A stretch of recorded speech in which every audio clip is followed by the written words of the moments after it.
You are watching programming from the East-West Center in Washington, D.C.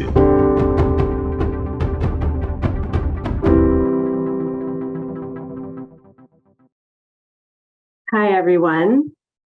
I'm Nicole Levitt from the Social Science Research Council, and I'd like to first begin by welcoming our panelists in the audience and by thanking our partners from the Japan Foundation and the East-West Center for supporting this year's Abe Fellows Global Forum, Hedging Against Risk, Japan in an Uncertain World, Geo-Dynamics of Northeast Asia.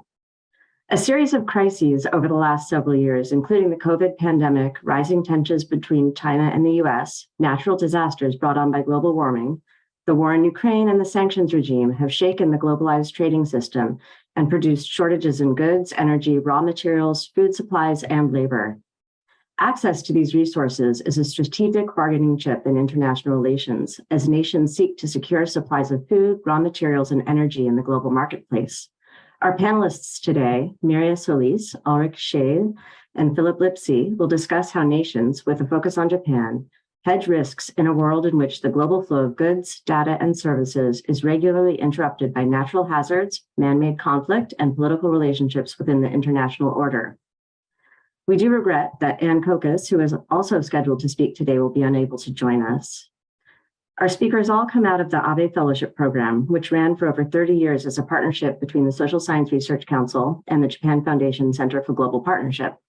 The program represents our shared commitment to supporting high-quality research on important issues of global concerns along transnational lines of inquiry, and supported over 440 Abe Fellows across the US and Japan.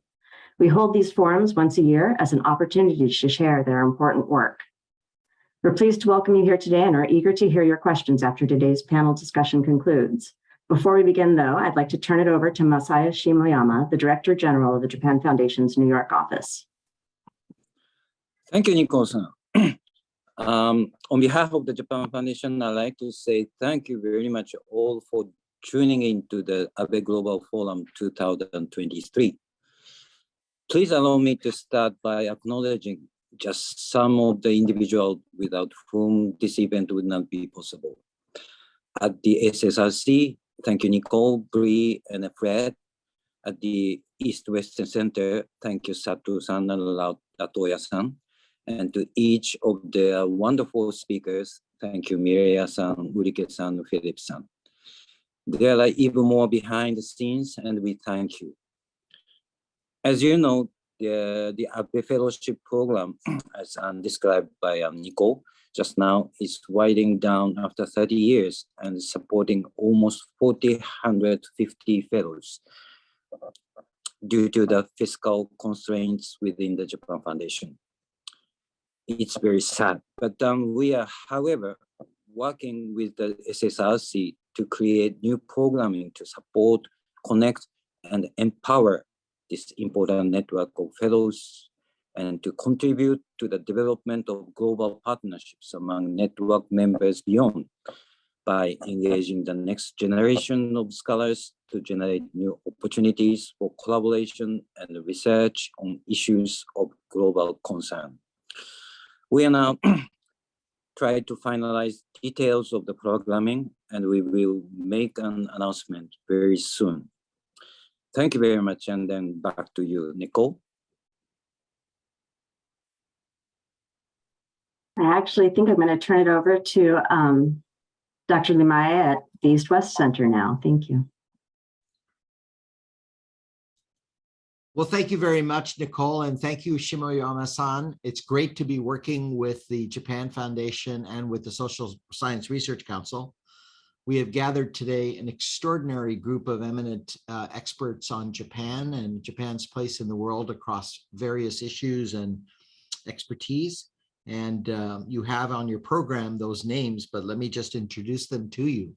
Our first speaker will be Professor Mireya Solis, who was an Abe Fellow 2004. She is at the Brookings Institution, where she directs the Center for East Asia Policy Studies.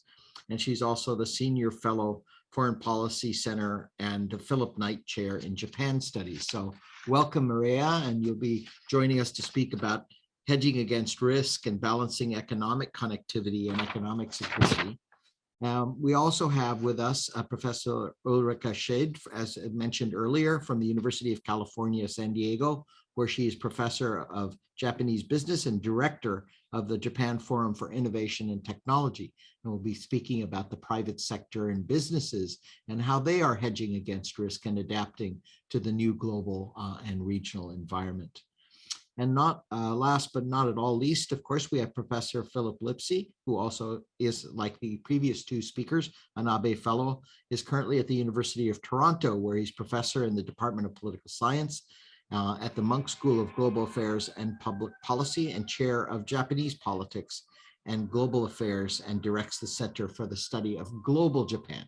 So as you can see, we have an extraordinarily able set of speakers for our program today, and I'd just like to get right to hearing from them. So over to you, Maria, first. Thank you very much, Satu.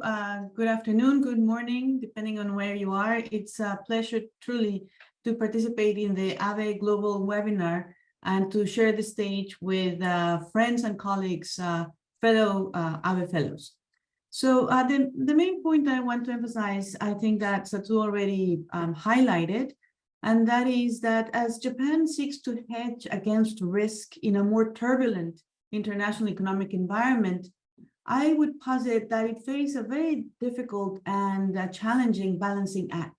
Because on the one hand, it feels compelled to continue to foster economic connectivity through trade agreements, through digital diplomacy, through infrastructure investment, while at the same time adapting to an environment that is changing very quickly, and where one of the main trends here is the securitization of international economic relations. So the balancing act comes from the fact that Japan is trying to advance economic integration, but at the same time also thinking about the risks that come from economic interdependence and how to then prepare to diminish some of the vulnerabilities that are created when you open and integrate with others, especially in this era. So one way to summarize the challenge that I believe Japan faces is, what does it mean to be a champion of free trade in a world of growing geopolitical cleavages and economic nationalism? And for example, how do you promote a rules-based order when governments increasingly pull out the national security card and say, well, you know, this gives me a space to not necessarily comply with international rules or with prior commitments I've made because essential security interests are at stake. So then this is, I think, the difficult terrain that Japan must navigate as it seeks to hedge against risk. So because I have to be careful about keeping within the allotted time, let me just tell you the ground that I'm preparing to cover today very briefly. First, I want to tell you a little bit about how Japan became a champion of free trade, because again, this was not always the case. This is a very important change over the past decade. What are the consequences of that? And secondly, tell you a little bit more about why we find ourselves in this era of economic security now becoming such an important concern for Japan's foreign economic policy, but not only Japan, across different geographies, we find countries increasingly developing these new tools for an economic policy. And then I would like to offer some brief reflections about what this means for US-Japan relations and what this means for Japan's international role. So let me see if I can cover all that ground in the remaining time, and if not, I'll be happy to elaborate further in the Q&A. So let me start with Japan's new leadership position in the world of international trade. As I was saying before, Japan has changed quite a bit in this front. It was known more as a passive actor in the international trading system, playing defense always, trying to protect its market, and not really stepping up to negotiate ambitious trade agreements or to codify cutting-edge rules on trade and investment. However, this changed dramatically over the last decade, and certainly the best example of this was Japan joining the Trans-Pacific Partnership trade negotiations in 2013 and coming ready to negotiate in ways in which it had never done before.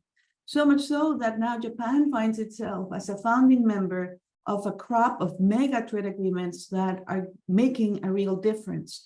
That is the successor agreement to the TPP, which is a handful to say, but is a comprehensive and progressive TPP. Then a Japan-EU trade agreement, and the most recent addition, which is a vast trade agreement among 15 Asian economies, the Regional Comprehensive Economic Partnership. And China is a member of that agreement. Now, the great irony, of course, is that just as Japan found its voice on pushing for a more ambitious trade agenda, this happened at the same time that the United States receded and that gave very much the mantle of trade leadership. And of course, here there's much to say, but clearly that when the United States stepped out from the TPP, when President Trump came into office, that was a huge blow to the United States. It was a huge blow to the participating countries. But this is not where things ended, because President Trump liked to be called a tariff man. And very quickly, there were increasing tariffs. First of all, the US-China trade war, but also the fact that under Trump, the United States imposed so-called national security tariffs on its own allies. Now, fast forward to President Biden, and there are significant differences here. President Biden does want to collaborate with its allies, but still a very skeptical view on international trade and the position that traditional free trade agreements do not really meet the needs of the time, even though, as I just indicated, countries in the region feel very differently as they continue to negotiate mega trade agreements. So what the United States is putting on the table is something different. It's not a traditional trade agreement. It's a so-called Indo-Pacific Economic Framework. There are 14 participants. There can be areas where it's promising. I'm happy to elaborate further as we get into the conversation. But this is not going to be an exercise in further tariff liberalization, nor is it going to be subject to congressional ratification, meaning that it's an executive agreement. And therefore, there are questions as to where this can survive American politics, because the next president can come and think, this was not what I want to pursue. And then, as you can see, then this is an area where Japan has found a new role, just as the United States has taken a very different direction. Now, let me bring you to an area where I think it's really where most of the action is taking place, but where we must proceed with great caution, and that is economic security. Why are we witnessing this fusion between economics and national security? Again, just very quickly, given that time is running, I would just say that clearly great power competition between the United States and China is a major driver here, because economic objectives and economic tools are central to how the United States are playing out this rivalry. Then, of course, we're in the midst of a profound technological revolution, and that means that the stakes are very high. These are referred to as platform technologies, whereby they're going to shape both the sources of economic competitiveness, but they're also critical to military readiness. So the stakes are very high in being on the cutting edge in generating these industries. And of course, the pandemic exposed many of the risks of disruptions to the supply chain. And so we find ourselves, therefore, in this era where many countries are pursuing the two sides of economic security. One is to promote, and then we see a revival of industrial policy to try to promote greater innovation and more investment there, but also protection of critical infrastructure, of critical technology. And this is reflected in a number of defensive economic measures, such as export controls, supply chain resilience efforts that may be about onshoring and the like.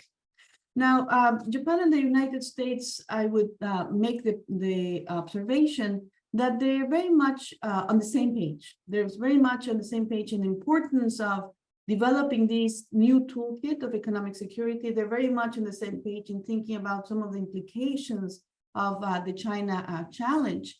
But nevertheless, there are differences here that both allies need to reconcile. One, I would say that the United States is pushing for supply chain resilience policies that tend to lean very heavily on onshoring and less so on friendshoring. And therefore, this has created some friction, some difficulties certainly when it comes, for example, to electric vehicles and tax credits that the United States is going to give only if the vehicle is assembled in the United States. And again, this does not go in North America. This does not go very well with our friends and allies. And very importantly, I would say that the United States very recently has redefined the nature of technological competition with China. The idea is that we used to have a sliding scale approach. As long as we were ahead of China, things were okay. Now with China's civil military policies, the United States government is making the case that stalling Chinese technological development is necessary and is asking its allies to come on board. And here, therefore, is a very significant ask for Japan. And in closing, then, I would say that how Japan coordinates with the United States has become critical on the economic security front. What this means for the future of Japan-China relations is very important. Japan maintains that it wants to keep very constructive economic relations with China, but as long as it continues to coordinate, say, on export controls with the United States, that's going to be harder to accomplish. And finally, and this is a broader reflection, and this is why my note on caution, the more we see governments using the card of national security interest to intervene in markets, to shy away from established rules and commitments, the risk is that we may end up undermining the rules-based order, which is Japan's paramount interest, as well as the United States and many others. So let me wrap up with that. Thank you.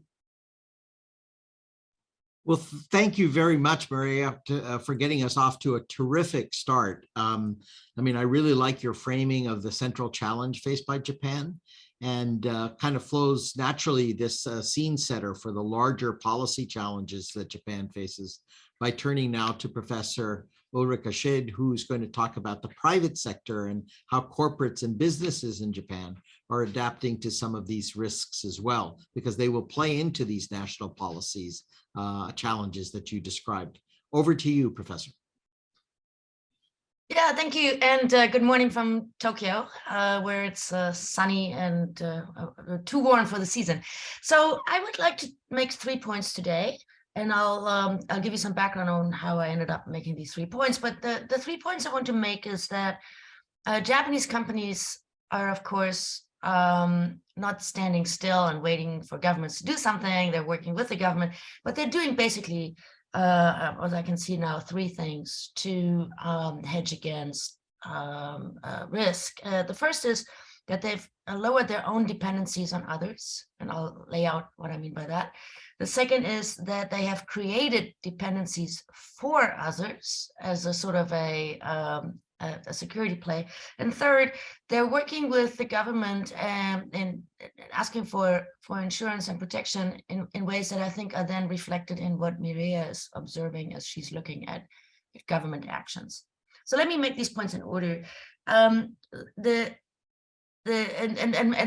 a professor who looks at business and as a business scholar, I'm taking the perspective of the CEO of a company. Okay, so if we're going into the company at the head of the, and also there are, of course, a large range of companies. Let's look at Japan's best companies and what they are doing in terms of carving out these strategies. There are people who are not doing this, but that may be a different topic. So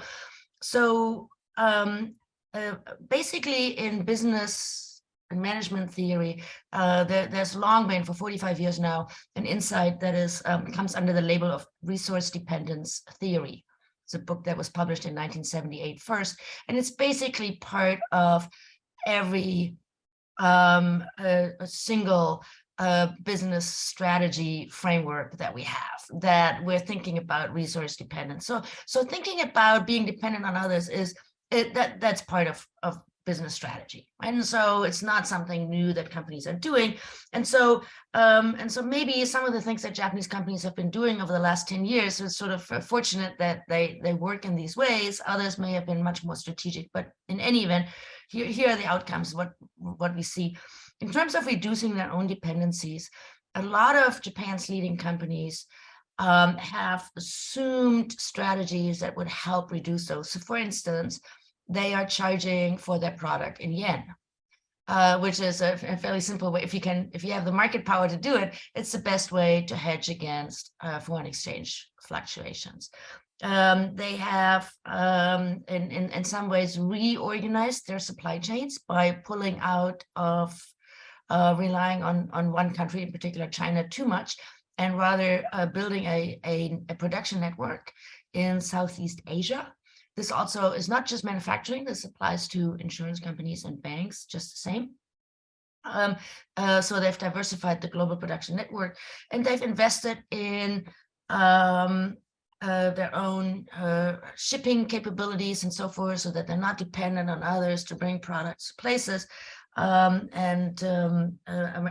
in many cases are manufacturing in the markets that they're selling into. So for instance, you may be aware that last year, Toyota was the largest car company in the United States, and also was manufacturing most cars in the United States before General Motors, right? And so those are all signs of creating a global production network that would then reduce some of these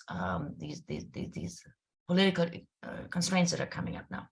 The second measure is, or outcome of strategy positioning, is to create dependencies for others. And I've written about this in my recent book. I won't have time to talk to you about everything that's in the book, but under the title of Business Reinvention of Japan, I've been looking at how Japan's leading companies have positioned to become upstream suppliers of global supply chains in critical parts. And there are a large number of product areas where Japanese companies combine to 100% global market share in something like fine chemicals for electronics parts.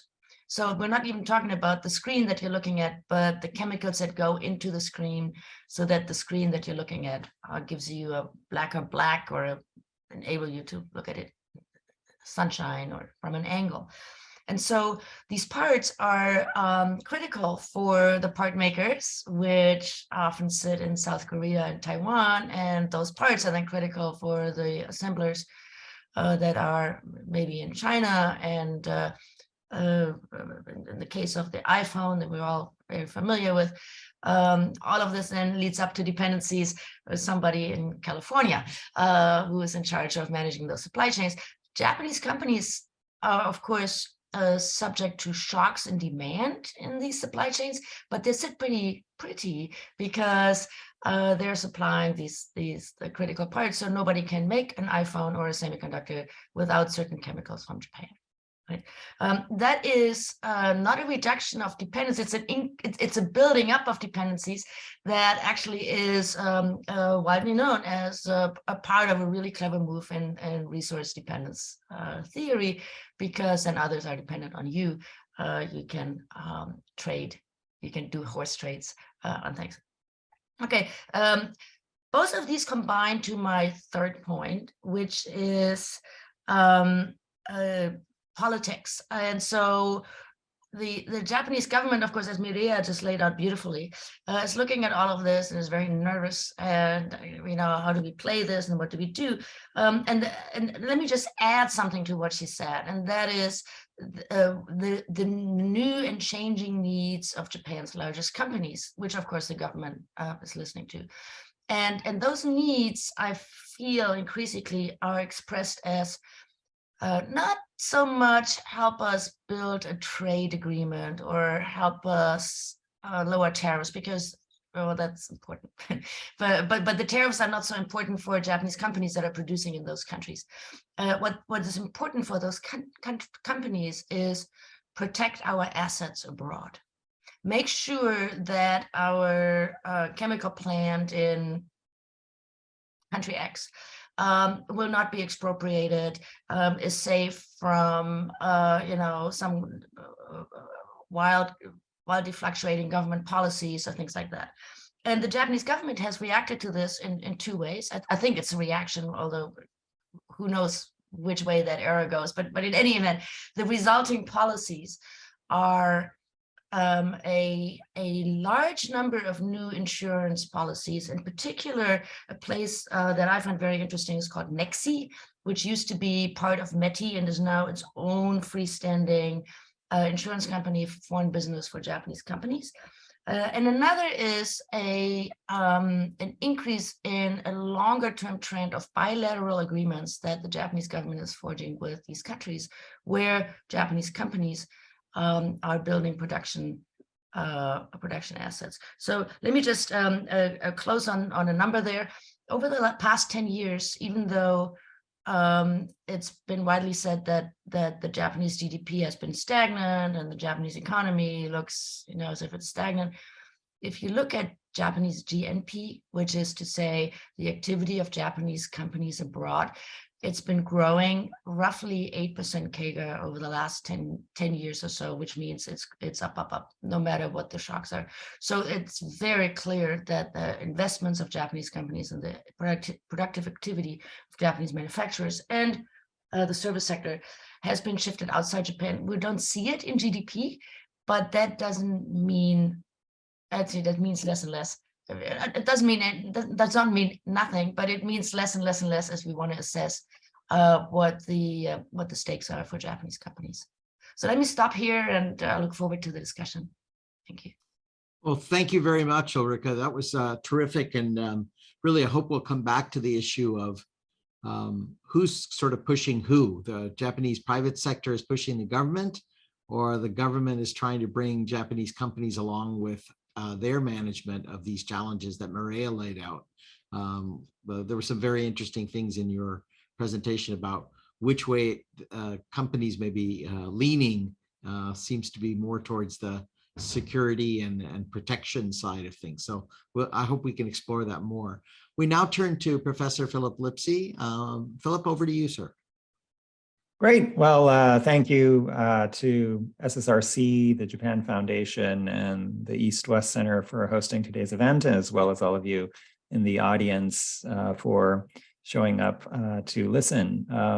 So I'm going to take a somewhat different angle on this issue. My colleagues and I published a research paper recently that looks at variation in the ability of countries to transform their economic systems, and particularly in regards to energy and climate change. And that is one potential strategy that countries can utilize in responding to large-scale risks. So I'll basically talk about that research, and in the Q&A, I'm happy to address other issues, including Japan's role in all of this as well. So the paper I'll be describing is joint work with Jonas Meckling at UC Berkeley, Jared Finnegan at LSE, and Florence Metz at University of Twente. And it was published in the journal Science in October 2022. And the title was Why Nations Lead or Lag in Energy Transitions. The work wasn't directly supported by the Abe Fellowship, but it was very much a natural extension of both the research I conducted under the Abe Fellowship, as well as the collaborations I started building around this question of Japanese energy policy and climate change policy. So I'd like to thank the Abe Fellowship for their support of my research that ultimately contributed to this work. So our article broadly emphasizes the importance of considering the political context as we seek to understand transformative policy change. And this is a very salient issue today, precisely because the war in Ukraine has triggered disruptions in the energy market on top of what we were already experiencing in the aftermath of the COVID-19 pandemic. And we see quite a bit of variation in national responses to this disruption. You see some countries seeking large-scale transformations, decarbonization, accelerating the use of renewable energy, and so forth. And in other cases, you see more of kind of a band-aid approach, reducing energy prices temporarily, subsidizing the production of fossil fuels to try to reduce the impact of this disruption for consumers. And so, the basic question we ask is, why do countries vary so much in how they react to this kind of major crisis episode?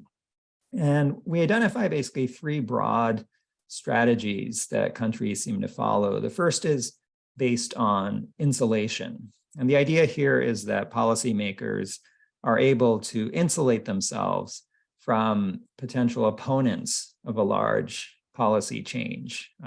Inevitably, when you try to implement transformational change, somebody is going to face costs. It might be people who work in a particular industry that's no longer going to be very active. Coal is often pointed out as an important sector in decarbonization efforts, where there's a lot of resistance from both coal capital and labor.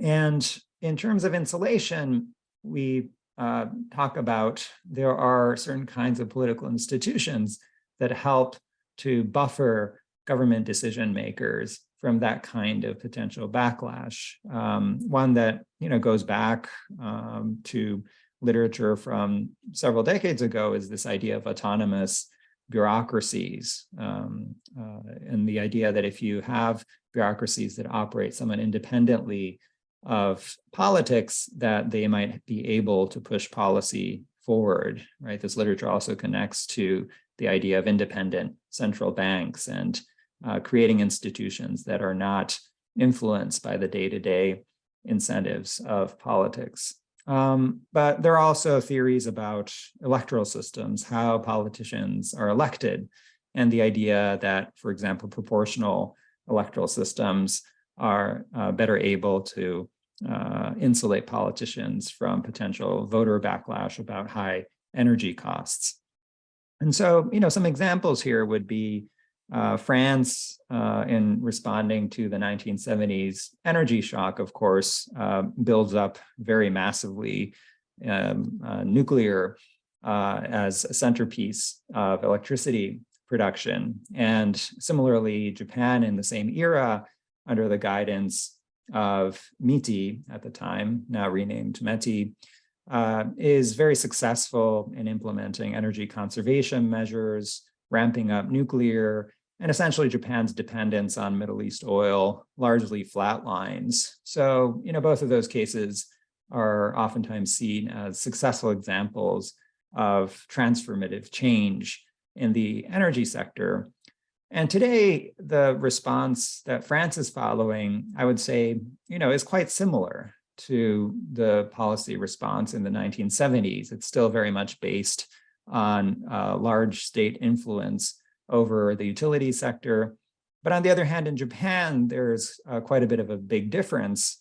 And I would attribute this to some of the major institutional changes that have taken place in Japan that have, for example, empowered politicians relative to the bureaucracy, so that bureaucratic insulation has been weakened, and the electoral system has changed to one that makes politicians somewhat more sensitive to consumer backlash over things like energy price volatility.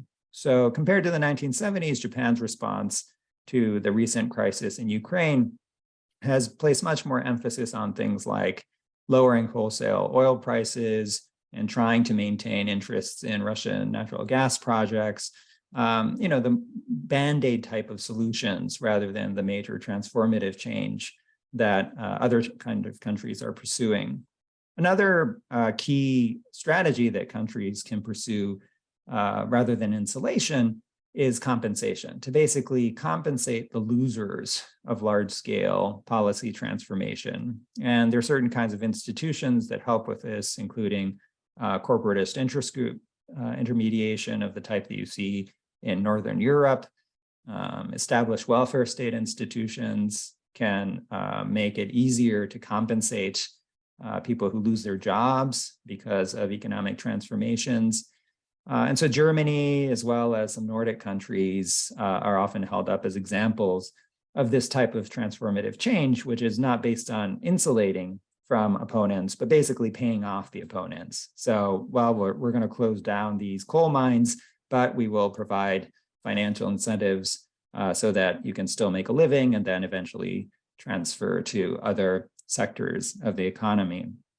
Now, there's also a third category that we describe as market-based transition, and this is essentially the absence of policy-driven transformation. So some countries don't really have strong institutions that either insulate policymakers or allow for effective compensation.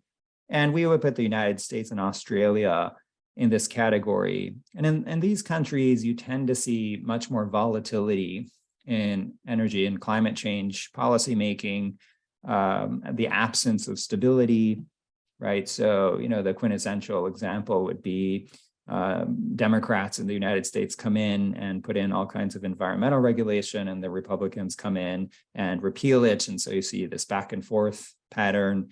Very much similar story in Australia with Tony Abbott repealing the carbon tax, for example. Australia became the first country to repeal a carbon tax in the world. And so in these countries, it's quite difficult to have a stable policy in favor of large-scale transformation because the opponents of policy change are often in a position to effectively block that change. So, you can occasionally see moments of optimism, but they often prove to be transient. So some of the lessons for policy that we draw from this work are that one size does not fit all, right? So there's no single solution that you can use across countries to promote large-scale transformative change. So in countries where there are institutions that are supportive of insulation or compensation, utilizing those institutions effectively is a good strategy to push things forward. So, how to bundle incentives so that attractive compensation packages can be built and become sustainable, for example. On the other hand, in countries where those kinds of institutions are less available, it may be more of an issue of waiting for those leading countries to roll out technologies and new innovations first. But then once there's a cost advantage that appears, right? Renewable energy, right? At this point, solar and wind are very cost competitive with fossil fuels. When that price attractiveness comes to a certain level, then to commit to free market principles and support the rollout of those new technologies according to market incentives. And the other point that we make is even in these market-based countries, there are policies that can still be pursued, including supporting research and development, essentially promoting innovation-based policies. The Inflation Reduction Act under the Biden administration follows this type of logic to subsidize research, to support innovation, to solve these problems. And of course, there are also pockets of insulation. California, for example, has some institutions that help energy policy be relatively insulated compared to other parts of the United States. So taking advantage of insulation and compensation where it is more available, even in countries where at the national level, these institutions are weak, would be one strategy that we suggest. So I'll leave it at that, but I'm happy to talk about Japan as well as other issues in the Q&A. Thank you. Well, thanks very much, Philip. That was also really terrific and interesting. I have some questions for you as well. We're talking for all of us before we go to Q&A, and I do at this point want to reiterate to our attendees and participants that the Q&A function on this Zoom call can be used to submit your questions or comments, which you might want a response to. So please feel free to do that. But in the meantime, let me raise a couple of larger issues. I mean, we're talking about, on the one end, government policy in general about the integration agenda of Japan and the order, rules-based order versus the securitization. Is it the view, Maria, of Japan that this is an either or choice? I know you framed it in a way that sort of highlighted or kind of intensified the choice, but could one kind of push this and say, in a way, Japan is doing both simultaneously in a very effective way? It's integrating via RCEP and CPTPP, while carefully, discreetly aligning with US alliance requirements for securitization in specific sectors and on particular areas of concern. At the same time, playing a role at the global level to respond to, for example, Chinese aid increases by helping to reform World Bank and IMF and ADB. So in a way, might Japan be a great example of a country that's navigating these tricky terrain? Thank you very much. So I think that's a great question. And certainly Japan is pursuing both. And also there are many different views inside Japan as to what is the right balance. So it was not an either or, but how you balance both imperatives. Sure. Because certainly once Japan was capable to put together an economic statecraft of greater ambition, then the payoffs were very clear. I mean, Japan was now vocalizing what new rules on trade and investment, the data, the digitalization agenda, all of those things then became things that you associate with Japan in a way in which you had never before.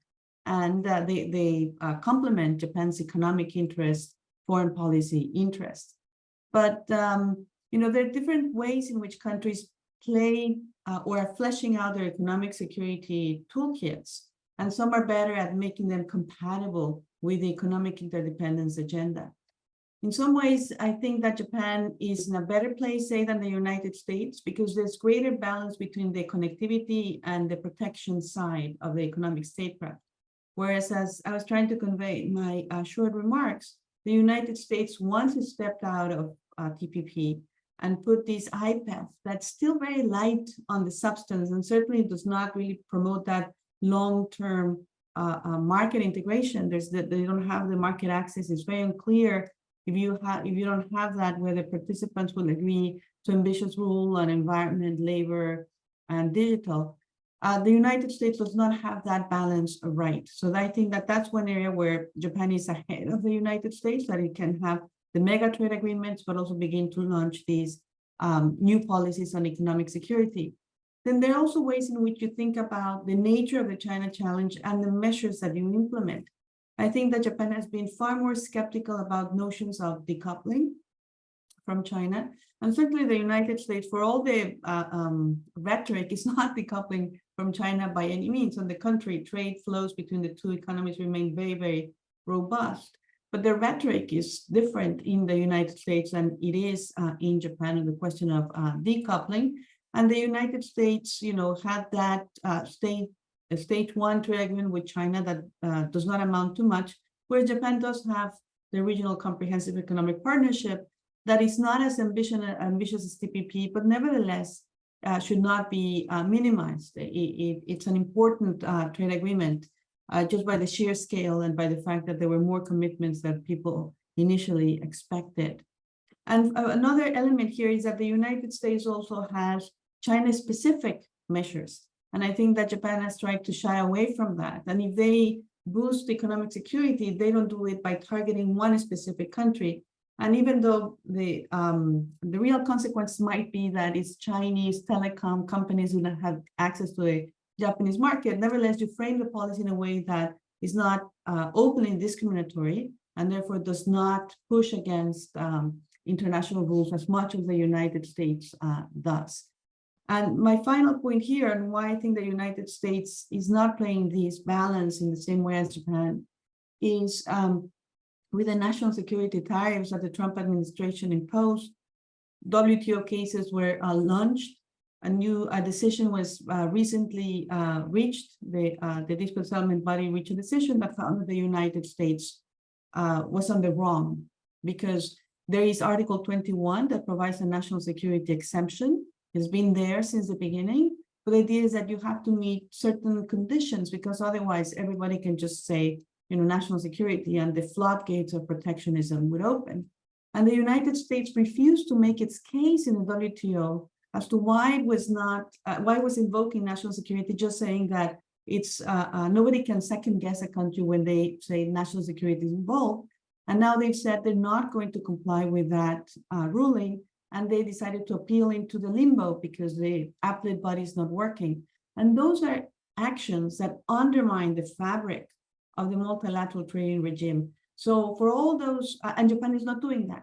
So I'm trying to do a contrast in how you navigate. It's the same landscape, and nevertheless, countries are making very different decisions on how to balance economic integration and economic security, and how to try to minimize the potential damage to the multilateral trading regime.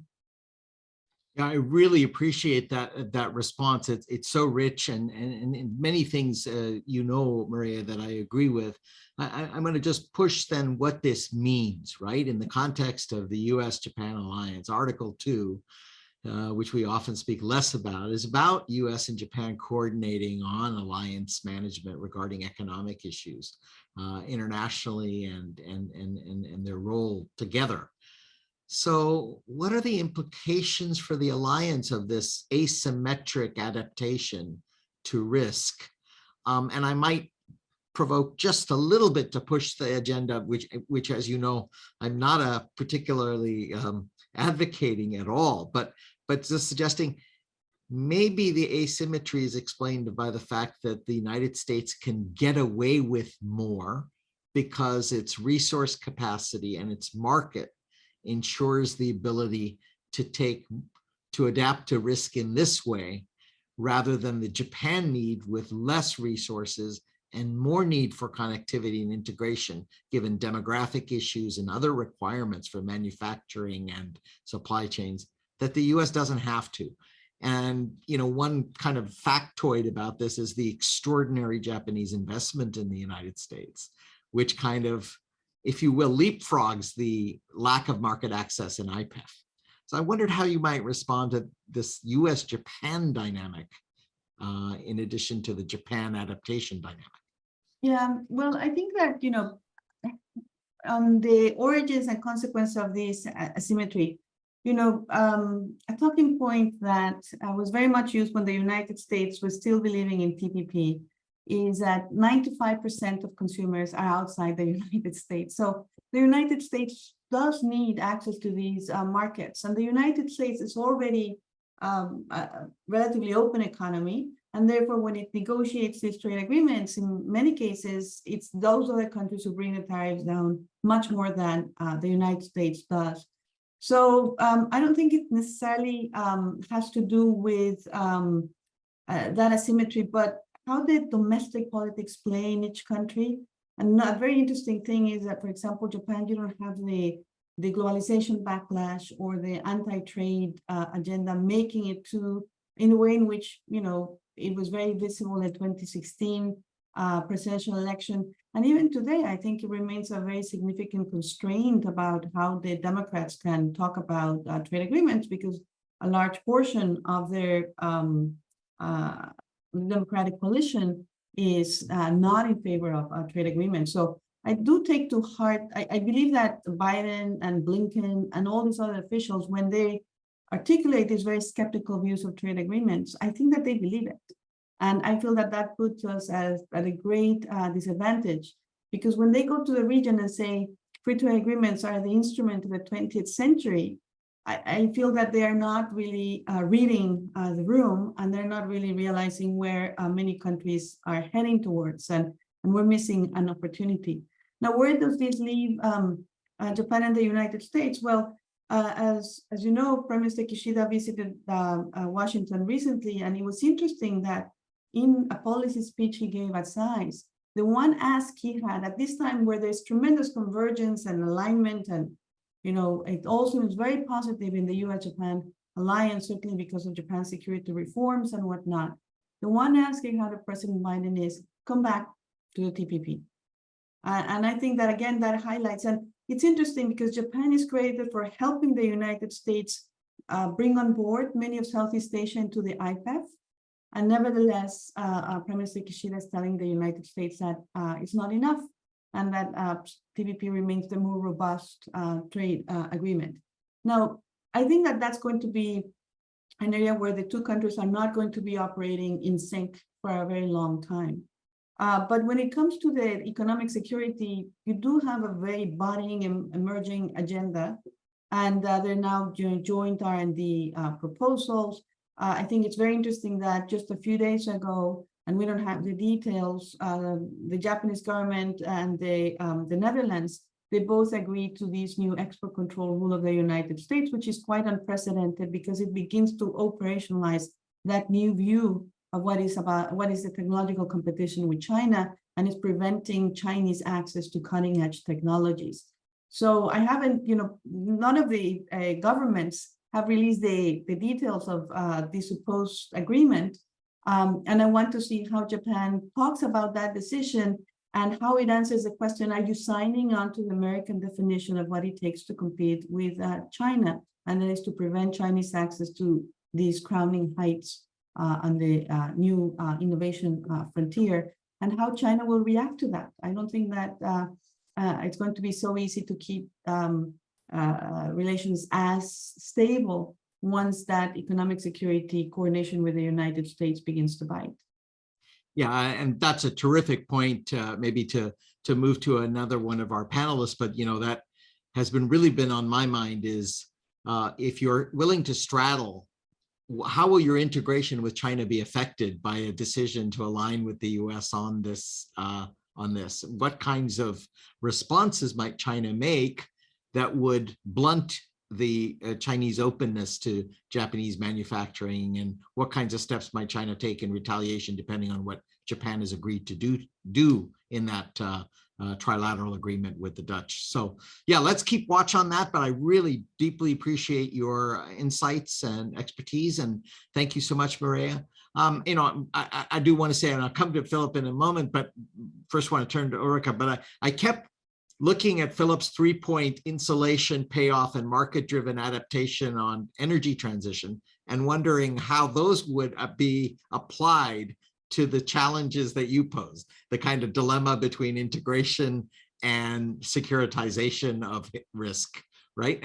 Would the same factors apply, or is that just an example? Energy is one example of where you could draw out some lessons, because this is a broader front that you're describing, which is about economics, trade, FDI, technology sharing, which is maybe a little bit broader than just energy transitions.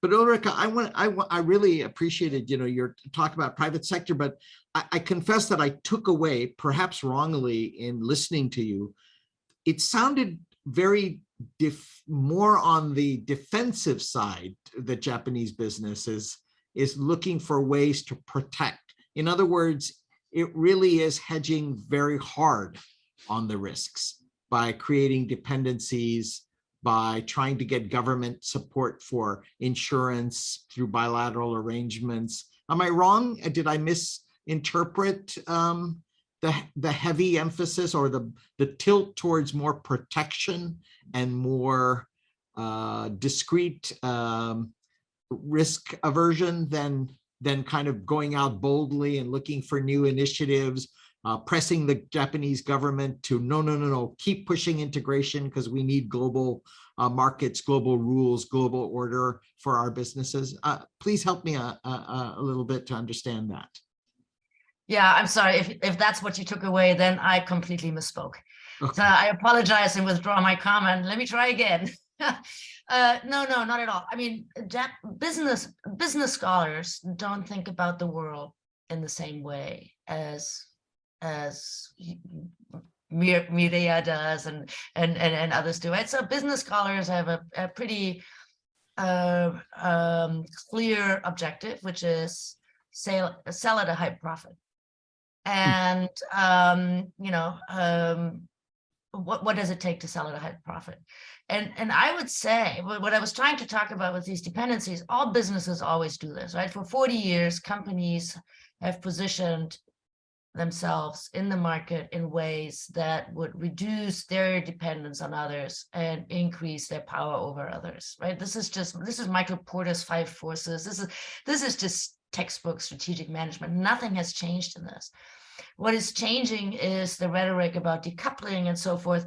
And the one point I didn't make, and maybe I should have, and that might have made it clearer, is that if there were no politics, there would be no problem right now in the Asian trade, because Japan needs the Asian markets need Japan. Everybody is kind of going, what's wrong? What happened? We had it going. We had the whole Asian thing set out, right? And but there's of course politics, and so companies, and so far as they pay the detailed attention to it that you do, which I don't think they do actually, are just looking into, okay, how are we going to protect our assets? What are we going to do? Oh, there's now, there's a supply chain holdup in the LA port, or there's noise about tariffs. Oh, what do we do? And so that's pretty reactive, because I mean, businesses are not in the business of forecasting political moves, right? And so there's also this aspect that you just asked about, Satu, which is, I think from the business perspective, the United States is becoming increasingly unreliable. And so we just don't know what's going to happen. So let's make sure that we're not, falling on a hard rock here if things happen. So there's a lot of hedging going on, but it doesn't work in the way that maybe you all think about hedging. It's more, okay, we have so everything beyond 6 months hedging in business is speculation. And so airlines that buy fuel, if it's longer, if their hedges are longer than a year, then it's speculation. They're speculating on something happening in the world, right? And so businesses look at this at a much more immediate thing, and they're interested in, okay, so is there a long train? Is there a train that we can see farther from the distance about China? And do we need to rethink and diversify into Southeast Asia? But basically, it's not reactive. And I think it's actually very proactive for Japanese businesses for any business right now. It's not even, I'm not even talking about Japanese companies only, right? I think all companies are doing this. They're looking at the lay of the land, and they say, okay, so there's some noise here. This is not good. I mean, we don't know what's going to happen. So let's make sure that we're not left behind when turn bad. And so they go to government and lobby, but they also do their own things, and their own things are actually more important, I think. That they diversify production networks. And if the government helps that, again, so the business ask for that support, or did the government offer the support? That we could probably both kind of coming together, but they're actually very proactive in how they're trying to shift their strategies in trying to make sure that they're not selling anymore. Thank you so much for helping me understand that. I am sorry that I failed to fully appreciate that, but I want to press a little bit. You said that Japanese businesses perhaps see more risk or unreliability, if I heard you right, about the U.S. Then one question is sort of how to explain Japanese companies investing significant amounts in the U.S., rather large amounts, growing amounts, in fact, in the trend line. Do you see that as just temporary given the sort of 6-month window, or is this some sort of also part of their insulation bet against risk? And what, aside from the narrow things like some support for diversification, lots was made in the press about the relatively modest amount of Japanese government money to move things out of China. There was kind of a lot of play about, leaving. And yet you hear that, I heard recently from an important source in Tokyo that almost 30% of Japanese profit shares for big companies do still come from China. Whether the figure is right, I don't know. But more important is it's a very sizable amount of Japanese corporate profits still rely on being integrated with China in some sense. So I wondered if you could help me understand, that balance between that short-term calculations of companies that you mentioned, and the decision to make long-term investment decisions that are heavily in the U.S. versus, and what are Japanese companies asking for on the broader front? Nothing. They don't care whether CPTPP comes into play or RCEP comes into play, or do they? Are they arguing for such things? Yeah, lots of questions here. The businesses don't see the United States as unreliable in terms of assets not being safe, right? So they invest in the United States because it's a huge market. Partially, the U.S. asked that during the trade wars in the 1990s and the local content rules. So that was initially a policy play, and then Toyota and friends said, "Oh, look, we're here.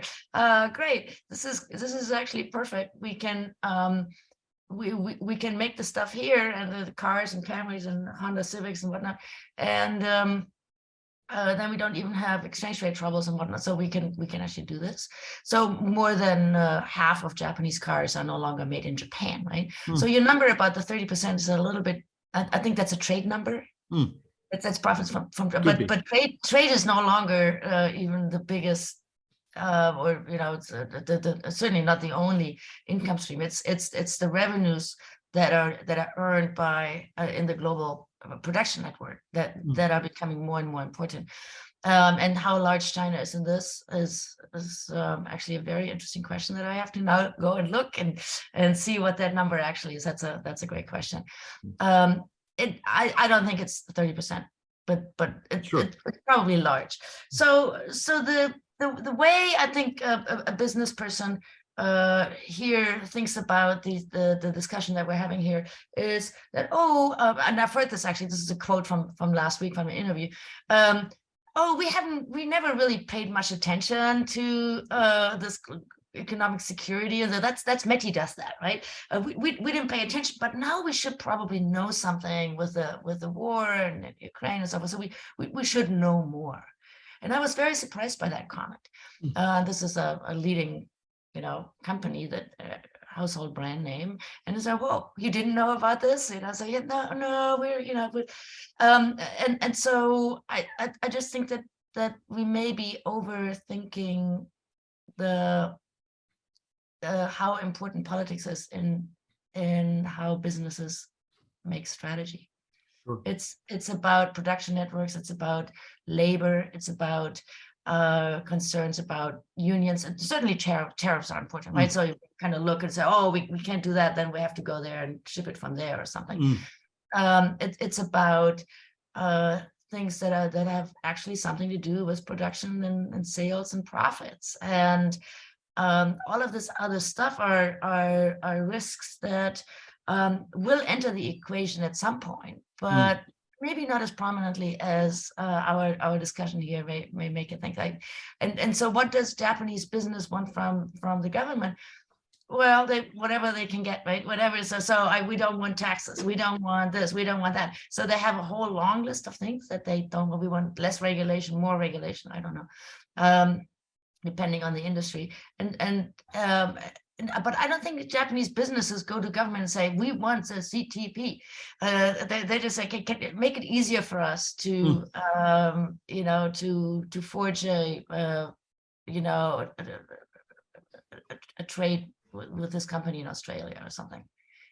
That's my view from talking to people here. I mean, there is no. In the C-suite of a company, there is no position called a chief political officer. That doesn't exist, and so maybe the strategy officer knows something about all of these things, but I think they rely on outside counsel on how to think about that. Thank you so much, Ulrika. Let me turn to Philip. This very interesting insulation paying off on market-driven kind of responses to the energy transitions. I did want to ask you, I thought I heard you say France and Japan responded to the 73 oil crisis via what you described as an insulation strategy, these autonomous bureaucracies and et cetera. I wondered, the question that immediately jumped to me is, fine after 73, the move towards more civil nuclear power. I think the last time I read it, civil nuclear power was around 30%. Maybe that was pre-Fukushima shutdown. I'm not sure where it is now, 31% as I recall. What about after Ukraine? How would you describe the trends, if you will, the adjustment or adaptation to the risk after Ukraine? Turning back on nuclear, looking at, I'd just like to know a little bit more about that. And the second question I just pose is, your model looks at the kind of supply side of the policy response. And I wondered, that's the supply side of governments deciding how to handle this, right? Maybe through these three broad strategies. But clearly the external environment, in this case, I don't know what that is, the demand side or whatever, but is also changing the incentive structure. I mean, Russia has been changing the incentive structure for energy transitions by the moves it makes. So I'm just wondering how that affects the model that you have. But I'm particularly thinking in terms of Ukraine, right?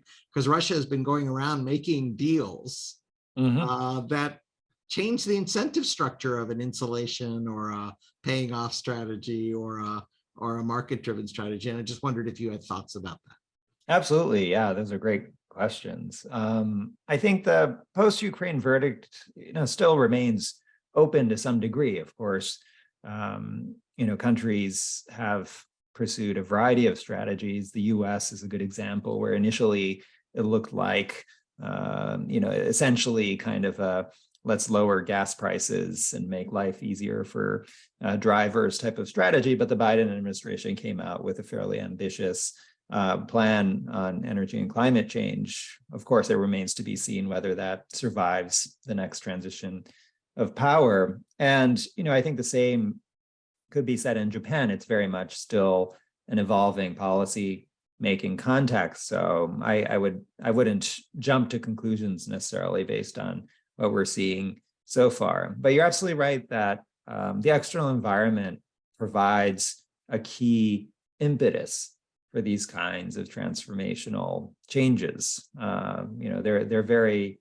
rare. It's quite rare to see kind of an organic development of a transformational policy change. It's usually triggered by some kind of internal or external event that serves as an impetus for change. And so, the 73 oil crisis was an important impetus for many countries in trying to move off of oil to varying degrees. And I suppose, it remains to be seen whether the current energy shock triggered by the crisis in Ukraine is enough to accelerate policy transitions and whether it'll be long lasting enough. Of course, energy prices have come down quite a bit already. And so, that sort of takes a little bit of the pressure off in many countries. I think the Japanese response, at least so far, can be characterized as more on the side of Band-Aid type of measures, right? So very much kind of an emphasis on reducing wholesale prices for oil to try to keep the pressure off of energy consumers.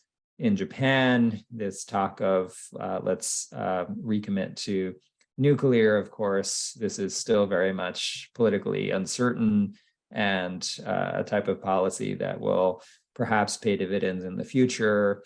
The kind of thing that the LDP and METI have been interested in doing anyway, but perhaps this provided a bit of a political opportunity. Now, if Japan is able to roll out nuclear at large scale, it could certainly make a difference. But I'm quite skeptical that that's really going to happen. On renewables, I think this is ultimately where there's the greatest potential in Japan. The commitment is there. The Suga government in particular came out with net zero pledge for 2050, and the current government is still maintaining that pledge. But the level of ambition, I think most would say, is still not what one would like to see from a country that prides itself for at least once having been a leader on energy conservation and energy efficiency. And last point, I suppose, kind of connecting back to your conversations with Miriam and Ulrike is, when we think about hedging risk, if you're in the United States, you tend to see US policy making in a normative sense, like what should the United States be doing and so forth. But looking from the outside, I think, it's very important to recognize that the US is a major risk that countries are either hedging against or trying to mitigate one way or the other. And, this really came to the fore, of course, under the Trump administration, these concerns about populism and isolationism and withdrawal and policy volatility. And I think, this really does tie into Japan's efforts to try to keep the US tied in to its traditional role as a leader in the liberal international order, and to try to encourage the US to come back to TPP. And, I think Japan, to its credit, does have a strategy, so far perhaps not paying dividends on the trade front. But, I think it is important to keep in mind that when we talk about hedging against risk, that the US domestic political system is quite a central risk today in the international system. Thanks so much, Philip. And in fact, that is kind of a perfect segue into some of the questions that have been raised both by our live stream viewers and our Q&A section. And I'd like to turn to those because this issue of, risk in the system is not sort of something abstract, but others in the system, maybe not in the US, do see the US policies, decisions, trends, trajectories as an element of risk, and certainly true. So let me turn to those questions, please. And I'd invite all of you, just as I state the questions, maybe each of you to respond as you wish, and maybe go around the room. If you don't have a response on a particular question, that's absolutely fine, of course, but I'll just lay them out there for all three of you to attend to as you wish. So the first question is from Ellis Krause. Great panel. So congratulations. We got a attaboy from Professor Krause. Great panel, but I was curious why no one mentioned much about the crucial hedging. Philip, your reminder there, in security and defense that Japan is doing. What Chris Hughes at work, and we had the pleasure of having Chris Hughes on an East-West Center program not long ago, at work calls bilateralism plus, i.e. trying to ensure other countries like UK and EU, in addition to the fundamental alliance with the US, will help defend Japan in case of crisis with China over Taiwan. So there's a kind of question. Maybe any of you wish to maybe take a stab at that, and then we'll turn to the 3 or 4 others that we have. Philip, do you want to start maybe, since you had the hedging comment? Sure. No, I certainly think this is part of Japan's overall strategy to broaden its partnerships in security with countries aside from the United States. And certainly some of the things that Alice mentions here is part of that. I don't know if hedging is the right framework, in the sense that, in the absence of the United States, I don't think any of these things is going to save Japan, right? So if you take away the US-Japan alliance, this is not going to be an adequate hedge. But it does certainly strengthen Japan's position, and it could lighten the burden for the United States in the event of a contingency, a serious contingency over Taiwan with China, for example. So to that extent, I think it's right that these measures are taking place within that overall geopolitical framework of the relative balance of power between the US and China is shifting. And are there other ways in which Japan can strengthen its own position and that of the US-Japan alliance? But I would probably not think of it as a substitute for the alliance with the United States. I don't think anything really can substitute for that alliance relationship. Yeah. Anyone else, Maria or Ulrike, do you want to make a comment on this, please? Just very briefly, first of all, Ellis, thank you so much for watching. Great to hear from you. My thoughts are very similar to Philip's, but I do think it's another part of what Japan has been doing. I recently finished that book manuscript, and one of the terms I use that is Japan becoming a network power. And what we're witnessing, I think, in East Asia or the Indo-Pacific is that we have now connective tissue that went from the hub and spoke alliance system to then developing these new cooperations amongst different configurations of countries. They can be bilateral, they can be trilaterals, and so forth. And Japan actually is one of the countries that's the most active doing that. And some of these partnerships are quite significant. I mean, just with Australia and the UK, for example, there is these reciprocal access agreements, and there's these defense cooperation agreements and joint training exercises. And as Philip was saying, and ties into the earlier question you asked me, Satu, I don't think it's an either or. I think that Japan is also trying to deepen its alliance with the United States. Now that it's going for counter-strike capability, larger defense expenditures, as you know very well, Satu, the reception in Washington was quite positive. But this is just the first step to then, well, now we really have to have even more in-depth conversations about what that means for command and control structures, for division of labor, for contingency planning. But the more that Japan has these other unilaterals or bilaterals growing, I think that helps Japan also deal with a regional environment that, it's not trending for the better, right? I mean, the situation in the Taiwan Straits, in the Korean Peninsula, and now with the tensions with Russia, Japan feels very much like there are three fronts, and not all the neighbors are friendly that way. And you see these diplomatic outreach that I think it's an important asset for Japan going forward. Thank you, Maria. Ulrika, did you have any thoughts on this?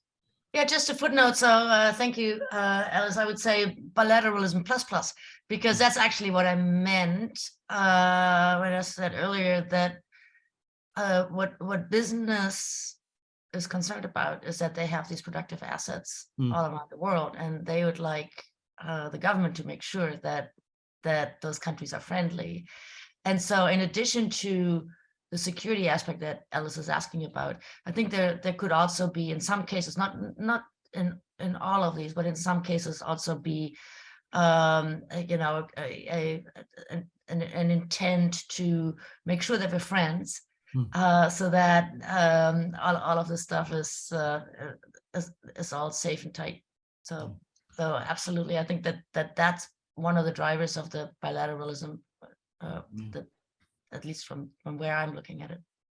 This is a terrific discussion because, makes me kind of, I probably shouldn't say this, but, wondering about the title about hedging has such connotations, particularly in the context of risk, right? It has a very risk adjacent word is hedging. But, I wonder about equilibrium, because it seems to me you want to have enough support to the US by doing more yourself because you're worried about the US, so that the US wants to be reliable and wants to play the role, and it makes it easier for the US to play a role, but not so much that the US can say, well, you've got it, you've got this, which was suggested in previous administrations. Like, well, East Asia can perhaps take certain steps like having nuclear weapons, and then you can take care of your own security. I mean, there's that opposite extreme, right? And so I think this equilibrium question really strikes me as Maria said, the right balance between these choices. Let me turn to the second question here, which is from a colleague here, Jitsuzumi-san. This is more like a comment than a question, and I think primarily directed to you, Maria. He says, I agree with Dr. Solis's comment about the Japanese business community skeptical about decoupling. From the standpoint of Japan's economic security, following the US policy 100% may also be a risk. Perhaps we should not forget that President Nixon's sudden visit to China marked a major shift in US policy towards China. How firm and sustainable is the US decoupling policy now? Could a regime change in China or in the US cause a flip-flop of that decoupling policy in the future? So maybe start, Maria, with you, since he specifically cited you, and then we can go around the room with Ulrika and then Philip. Thank you. my sense is that the United States is not interested in pursuing wholesale decoupling, although the rhetoric sometimes hints in that direction, but that in some sectors, there is already fragmentation, and particularly in the high advanced technology, advanced manufacturing, where the United States is in many ways deploying export controls in a way in which they had not been done before, and where, with Huawei, for example, a very broad restriction on sending all kinds of components and so forth. So it's going to be by sector. And I think that if you look at the speech from Jake Sullivan of late September, where he identified the families of technologies that matter the most, we can expect that those are areas where the United States is going to play hardball and where we might see more fragmentation. Now, the question is, could this change, and could the United States eventually find a different approach towards China? I don't think that change is going to come anytime soon. I think that it has become politically safe in US domestic politics to take a tough on China approach. I think that the risk is if you open a flank so that the other side and the aisle can call you soft. We saw that the whole over-the-top messaging on the balloon, the Chinese balloon. I guess we do not have a recent panel without making allusion to that, but that sort of captures a little bit of the climate, the political climate in the United States. So I think that, Biden had a great run in the first 2 years legislative. A lot of bills were passed. I don't think that's possible as much in this second term with divided government, but where there could be some legislative packages approved, I think are going to be on the competition with China. I'm saying that just to highlight that is a very, that's the one area where there might be closer convergence between the two sides of the political spectrum. Having said that, I also don't want to convey that Washington has a uniform view on China. This reminds me very much of the very heated debates about Japan and Japan's unstoppable economic engine and mercantilism and all those things. And I know that people one generation above us have like scars on their back from those conversations. So those conversations are happening now. They are perhaps more intense because China is also a military competitor of the United States. It's not a democracy, so we don't know what's happening inside. So it's hyper. All of this is more intense, but nevertheless, there's huge discussions and debates on Washington about the nature of the China challenge and the best approach to it. But in the political field, I would say that tough on China is a safe choice for the foreseeable future. Right. That's really a great point. I mean, you hear so many news articles about the consensus around China, maybe in Congress and maybe in some elite levels, but the Harris poll was just out today. I would urge folks to look at American public views on China and North Korea are not quite as neat and as consensus built. And the very debate over the balloon, as it were, struck me as by the lack of consensus and people responding on Twitter, which is probably not the best citation. But anyway, I was amazed by the debate. But Ulrika, any thoughts on this question? Yeah, I want to just, maybe it's just funny, but I want to underscore something that Mireya says, and that, I completely agree with everything Mireya says, but I wanted to highlight one thing she said, which is that on the ground, it's not clear how much decoupling has actually occurred in the Northeast Asian supply chains. So yeah, there's a lot of rhetoric. There's China and America. They're doing whatever they're doing. Sorry, the United States. Sorry, Philip. There's China and the United States, and they're doing whatever they're doing. And then there's business, and there's trade. So we know this from this event between Japan and South Korea, where Japan put 3 chemicals removed 3 chemicals from a whitelist of easy trade. That didn't mean anything other than that people had to fill out a form before they could ship it, right? So it wasn't actually a constraint. But as that happened, and there was this whole brouhaha about, what's happening, is this a decoupling? as that happened. The CEO of Samsung Electronics was here asking, trying to figure out ways how we could get these chemicals some other way. Or lobbying for, let's not do this.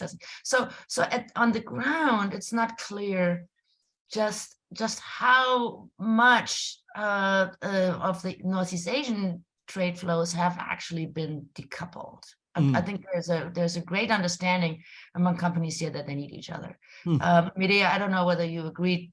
That's a little bit of a stronger statement than you made earlier, but I think directionally, right, that's what you see as well, isn't that true? Yeah, and I agree, Ulrike, especially because on that decision that you mentioned, it was about taking away the preferential treatment, but it was not an export ban, right? So, and then Korea also reciprocated, but then even if on the ground the market realities don't change, this then reverberates at the government-to-government level in a lack of trust and one more irritant that keeps Japan and South Korea apart. And one of now with the Yoon administration, their efforts to try to patch things over on many fronts, but you added now an economic irritant to already difficult. But it's more, I think, the government-to-government relationship. Yeah, that's right. So the point here is, in response to the comment, is that is there a flip-flopping on decoupling? And I'm not sure. I think business will just go where the opportunities are, and if the opportunities are taken away, they'll go somewhere else. And so I think if this rhetoric were to stop and suddenly we say, oh, it's all good, then yeah, there would be more investment. But I'm not sure that would flip-flop would be maybe a little bit too strong, or from the business perspective. Philip, over to you. We have 2 more questions in the queue from our live stream viewers, and I know we have 2 minutes for our scheduled time. We could probably run a few minutes over because this is such a terrific discussion. But Philip, over to you if you have any comments on this. Otherwise, I'll go to the 2 questions. Sure. I'll just, I agree with everything Medea and Ulrike said. So just very concisely, I totally agree that I don't see sort of a Nixon visits China type of policy surprise given the current political environment in the United States. I can potentially see the other kind of surprise where US policy on China becomes even more confrontational, and that surprises Japan. Maybe that could happen depending on who becomes the next president and so forth.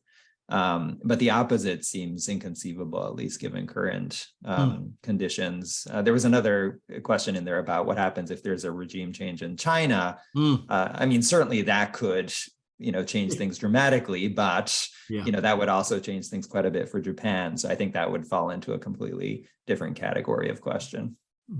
I'll leave it at that. Great. Let me go to the other 2 questions from live stream viewers, and I'll take them both at the same time due to time constraints. First point, considering that Japan's active role in strengthening security, including the economic field, such as data, semiconductors, etc., in the Indo-Pacific is welcomed by the US, and we spoke about that. What are some of the areas that the US and Japan can further cooperation in other parts of the world, like the global South? So really, we're already cooperating on some of this technology, data, semiconductors. What about this global South? And the second question, there may be a third here. Japan's public shows significant understanding of the need of enhancing security, national security capability. I won't try to read the Japanese, tax increase for defense is becoming a buzzword in the media, if you will. Is there any concern surrounding the public opinion towards the increase of defense budget? Is there anything that the US can do to help raise the awareness of the challenge? Ulrike, I do recognize that you have to go. You're in Japan and have engagements there, but thank you so very much. But why don't you go first if you have any immediate reaction to those 2 questions points before you go? I think my 2 co-panelists are perfectly positioned to answer these very difficult questions. And so thank you, everybody. Thank you to the Abe program for everything you've done for the field of Japan studies in the United States. And thank you, SSRC, for administering it so wonderfully over the years. And thank you, co-panelists, for a great time. So thank you for joining us. Be well, be safe. Okay, With that, we'll turn to either Maria, Philip, who wants to kick off those two questions. I can go. Please, Maria. I think that's an excellent question, and the way to answer that is, well, what are the most pressing needs? And energy security, food security, debt sustainability. Those are all COVID-19 vaccines. Those are all areas, I think. So the supply of public goods certainly is a way in which I think that both Japan and the United States could do more. There is a question on infrastructure finance. The United States is trying to pull together like G7 type of umbrella framework for infrastructure finance. I'm not yet, and I don't follow this closely, so maybe I'm wrong, but I'm hoping that this is not just a compilation of national efforts, but that there's actually real synergy, and that generates more resources in a well-coordinated manner, and not a talking point that the G7 countries contribute this much. So that, I think, is something to watch for. I think now the debt sustainability issue is very important, and a way to try to make China be more forthcoming in discussing about renegotiation of some of those debts, because there are some developing countries that are in a dire situation. And the least obvious one, but ties into a whole set of things we've been discussing today, and I wonder, technology transfer, right? I mean, we're talking about economic security and the protection of critical infrastructure, critical technology and infrastructure. So it's like raising the shield, and they're not raising the shield vis-a-vis the global south, but against China. But, I think that it's important to send the message that the United States, Japan, and other industrialized countries will have plans of technology transfer, of capacity building, precisely to help these global south partners. And that might not always be as easy as it sounds, first of all, because the commitments are expensive, but also because, Chinese firms are already very much operating in many of these countries. So I wonder how that's going to play out if you're so concerned about protecting some technologies. But it's important not to send the sense that we're just racing the moat, and not that's part of the economic integration side of the equation. Yeah, certainly the technology transfer issue comes up a lot in the South's demands on climate change for technology transfer to help with climate change remediation and management. And it certainly came up in the recent India-hosted Global South meeting, kind of this renewed attempt and refreshed attempt to sort of plan an agenda for the South. Philip, any thoughts on that? Oh, Maria, before I let you go on that, any comment on the tax question, the tax for the defense? Sure. I mean, that's going to be, I think it was important that the Japanese government did away with that informal ceiling of 1%. How it gets to 2% is the next question. And from what I read, core defense spending might increase indeed by 50 to 60%, which is important. And the other distance will be covered by counting things like Coast Guard, critical infrastructure as part of the defense budget, things that were not part of that. But now I think that the politics kicks in when it's a question about how you pay for that.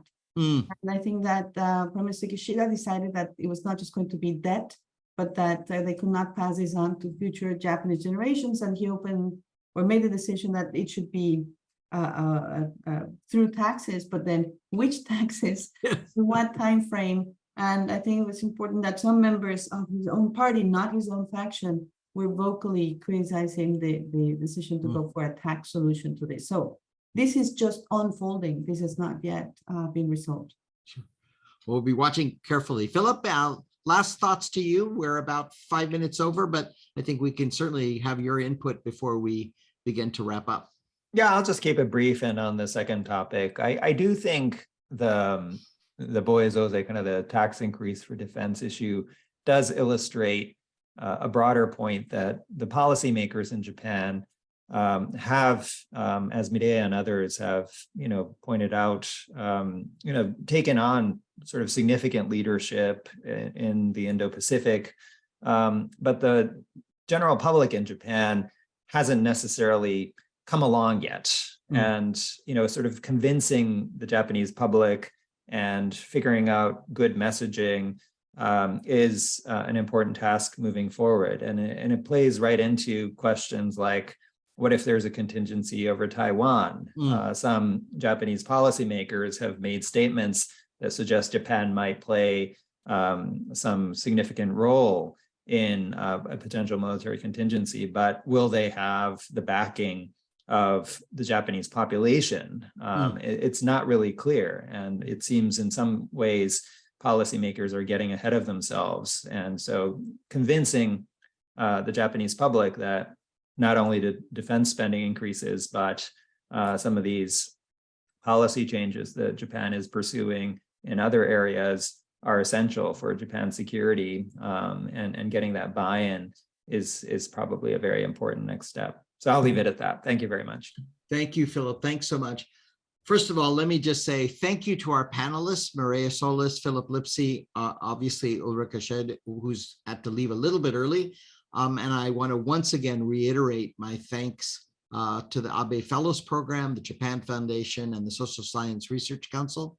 The East-West Center is very proud to be able to work with these organizations, to engage with these really terrific experts.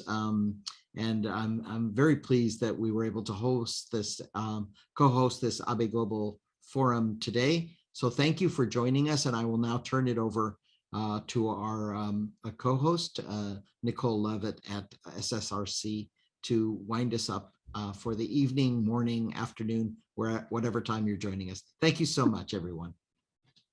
Thank you. I just want to echo what Satu said. Thank you, everybody. Thank you, East West Center and the Japan Foundation. We so appreciate our panelists today coming and joining us, especially Ulrike, who joined us very early from Japan. And thank you just for your great commentary and insight into this topic. And we hope to work with you again soon.